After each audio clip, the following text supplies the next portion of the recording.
byoroshye rwose.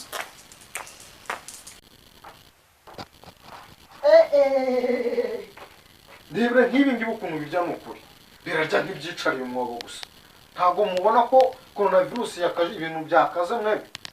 Ubu ngubu ku isoko ibintu byahenze namwe murarya mutyo mwaba po.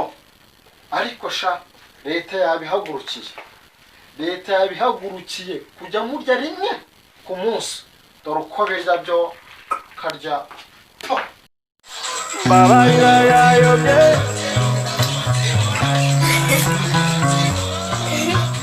mesaje yayobye.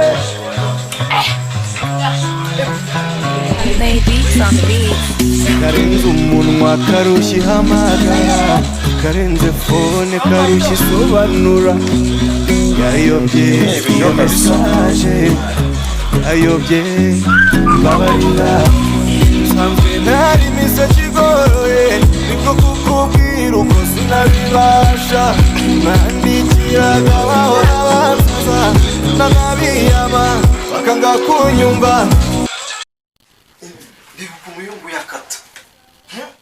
Uzi ko ukata nk'ukata ikirungasha.